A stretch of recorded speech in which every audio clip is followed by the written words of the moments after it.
Welcome beings, known and unknown. I'm Bree from Plots and Reviews, and today I'll share with you 13 authors I avoid, why I do so, and how curious I actually am about some of their books to make things a little more interesting. But first, we start off by remembering and giving tribute to Julie Garwood, who actually helped guide me down the path of historical romance obsession. So I'm very thankful to her. Her books really had me cackling when I was a babe. It was beautiful. No, but honestly, so very sad to hear of her passing. She was and still is an author that I have several books of. I love her books. So just sending a lot of love to Julie Garwood's family and thanking her for the inspiration that she left with her work. And now, the reason behind this video. So this video is supposed to be part of an author's to be read, TBR, that one of my books the besties at By Book and Bone tagged me in a long time ago that I never got around to doing. But I decided that I'm going to do part of it now, so here you are. Yay! And I just decided to put a spin on it and speak about authors that I've been avoiding. They are very popular on BookTube, on Bookstagram, on Book Talk, but knowing myself, I'm allowing some time before I actually pick up their books. So it is part being tagged and doing it for By Book and By Bone. And it is also part me just waking up and choosing violence because some people are going to be triggered. Yeah. So before I give these authors away, you can sit down and come up with maybe 3 of the 13 names. This is going to pass very quickly, so you don't have to worry. Think about a few names of people that you think I may be avoiding, and maybe even why you think I would be avoiding them. Disclaimer, these are my opinions. They aren't an attack on these authors or you if you like their books. Please don't feel that way. If you know you will get triggered, move on to another video. There are other videos you can watch. But, so, if you know you will be triggered, please move on to another video. If you don't mind a little, observational comments, please stay. Don't be triggered. Have an amazing day. Okay, no, but honestly, because if you know this is gonna hurt you emotionally, then you don't have to choose emotional damage today. Okay, don't choose emotional damage today.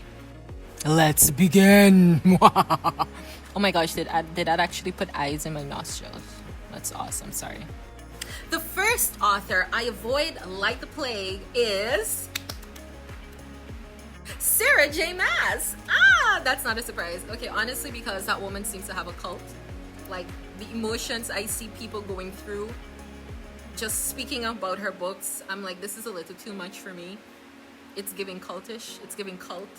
And I'm not in a mood of joining any cults anytime soon. So, number 1, Sarah J. Maas. Number 2, Colleen Hoover. This should come as no surprise because once again, this is a cult. I see random people reading these books.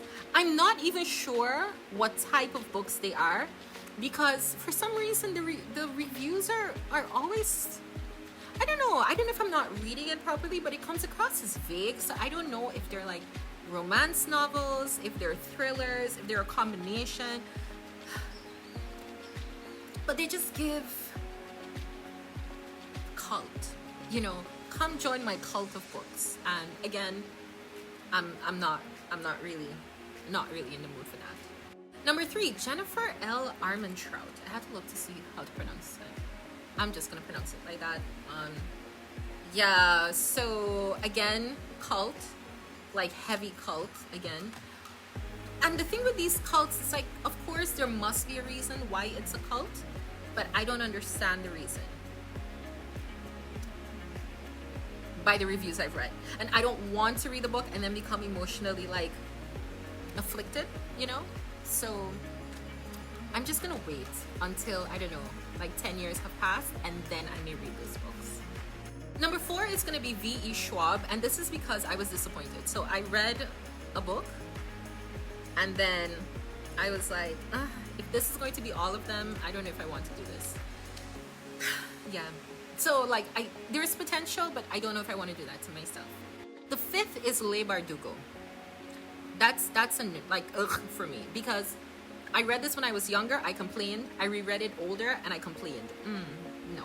6, we have Marissa Meyer. Now again, I read this book, Cinder. Yeah, I read this book with like a lot of expectations. Not really a lot of expectations. Like, it should be okay because it was supposed to be like a fantasy sci-fi, but I was thinking it would be more sci-fi-ish.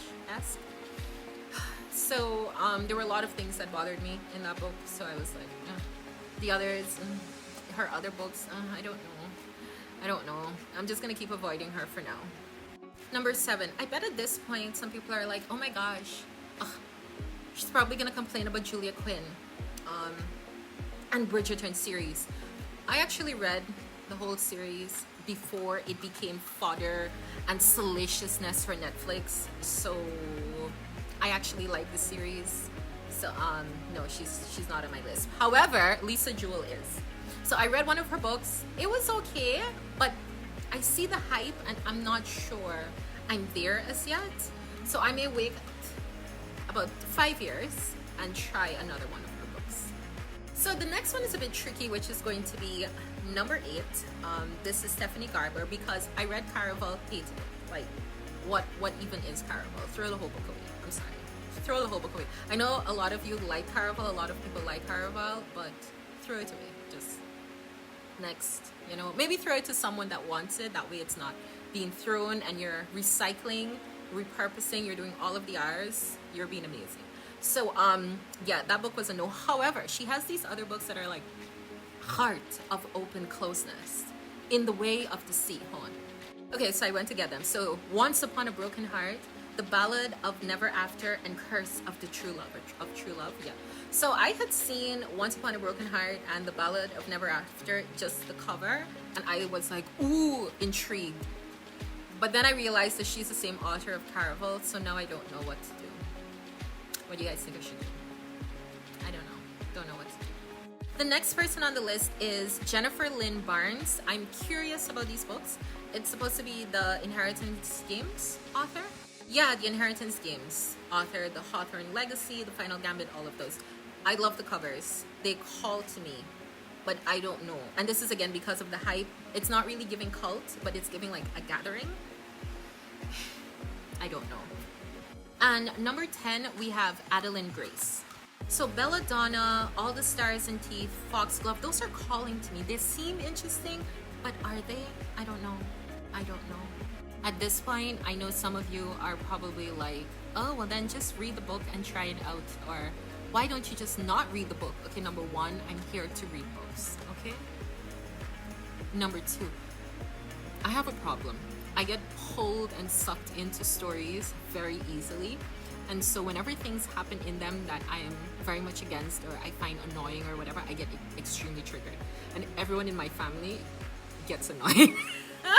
So in order to not upset myself and my family by extension, I try to avoid books that may trigger me as much as possible. Or if I'm reading them, I try to read them in isolation. But with social media, it's a bit hard because then I start complaining. People are like, what are you complaining about? And it turns into the same discussion. Okay, so for the last 3 authors, it's not really them. It's more a specific book that I've seen of theirs that has captured my attention, probably because of the cover. If I'm being honest, the cover. It just seems interesting. So the cover and a mixture of the title, okay? So the first one is going to be J. Kristoff at number 11. Empire of the Vampire, obviously. Beautiful book. I don't own it because I don't want to own such a beautiful book and then hate the story and not know what to do with it. So I want to read Empire of the Vampire, but someone had a review out and I was like, this is sounding like it may trigger me. This is sounding like, yeah, I don't know. Like, I didn't know how to deal with that. I'm curious, but it seems sketchy. So for all of these, if you would like to give me your recommendation, what you thought of the books, I would appreciate it, because it will help me get like a view of, you know, what they're actually like. 12, it would be R.F. Kwang, and that's gonna be Babel. Babel, yeah. It looks like an intense read, an intense, like, fantastical read. I love fantasy, so intense fantastical or intense sci-fi reads are where I love to be. But I don't want to be disappointed with the cover. The cover is so beautiful. If I am disappointed by the book, I will be heartbroken. I don't want to be heartbroken. Do you understand? Finally, we have Andy Weir with Project Hail Mary. Now, this is supposed to be an amazing sci-fi novel. It won a few prizes in Australia. I want to read this book so much, so badly. But again, I don't know. And this might actually be the one I try first, if I'm being honest. So, did you get any of these authors right? Yeah? Did you? So if you stayed and you've been emotionally triggered, please don't be. Just keep loving the books that you love, because this is what the whole book world and the whole book experience brings, and it's what makes it very interesting, being able to have these heated debates with other people about books that they may have loved and you didn't love so much, and vice versa. So it always makes things more interesting. Don't feel triggered. These are just my random observations and thoughts. Continue loving the books you love. But anyway, thank you so much for checking in today. I hope you have an amazing day / night, whichever it is where you are, you know. Take care of yourself. Subscribe. Check back in, because I'll be seeing you soon. Bye. Here I am telling people not to be triggered, and I make a whole video about books and authors that may trigger me.